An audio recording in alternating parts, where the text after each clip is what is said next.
అమ్మో! ఆహా! అబ్బో! ఈ దేవుడా నాయనా ఎక్కువ రుద్దుకోవద్దు మేకప్ పోతది. గీ చేతులేంద్ర నాయన ఇట తెల్లగా పేలిపోయినాయి. ఛీ! ఇంటికి పోయినాక ఇంత వాసన రాసుకోవాలి. అబ్బా! ఇంటికి పోయినాక రాత్రి బువ్వ తిని గిన్నెలు కడిగి వండుకొని తినాలంటే నాతో నైటట్లేదురా నాయన. ఏ అన్న గా ఏసి తక్కువ చేయరాదుండ్రి ఇప్పటికే చలి పెడుతుందంటే. హా, చలికాలం సురువైందిగా. పొద్దుమీకి తీన్మార్ వార్తలు చూడంగానే అందరు షెద్దర్లు బిర్రుగా ముడుచుకొని వంతుండ్రు.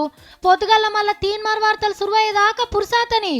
సూర్యుడొచ్చి జర్రంత ఎండపొడ పడ్డాక అప్పు లేచి పనులు చేసుకుంటున్నారు ఇండ్లల్లా. ఇక ఆసలిలనే ఆడోళ్ళు ఆకిలి ఉడిచి సాన్పు చల్లుతున్నారు చల్లగా. ఇంత ఉడుకుడుకు షాయి కడుపులో పడితే గాని ఇంట్లోకి వెళ్ళి బయటికి వెళ్తలేరు జనం. ఓరి చింటూ బడికోదు రారా తానం చేద్దు అని పిల్లగాళ్ళని పిలిస్తే చుచ్చు పోసుకుంటున్నాడు సలికి. నెత్తురు చచ్చిన ముసలోళ్లకు వణుకురు రోగం వచ్చినంత పని అవుతుందనుకో రాదుండ్రి. అమ్మటాళ్ళ దాకా సలసలే ఉంటుంది. మళ్ళా ఇట్లా సూర్యుడు గూట్లకు పోతాడో లేదో మళ్ళా రప్పునందుకుంటుంది. ఆడిడా ఆల్రెడీ మంటలేసుడు సురువైంది. ఇప్పుడే ఇంత సలుంటే ఇక దీవిలు వెళ్ళినాక కాలు చేతులు కొంకర్లు పోయేటట్టున్నాయి పో. ఎందుకైనా మంచిది బయట తిరిగేటప్పుడు చెవుల రుమాలు చుట్టుకున్నాడు మరవకుండ్రి. గరం కోట్ వేసుకుంటే ఇంకా మంచిది. ఇక చలికాలంలో పిలవకున్నా వచ్చే దోమ చుట్టాలతోని జాగ్రత్త సుమా.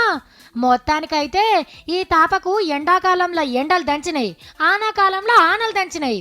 ఇక చలికాలంలో చలి దంచేటట్టుంది.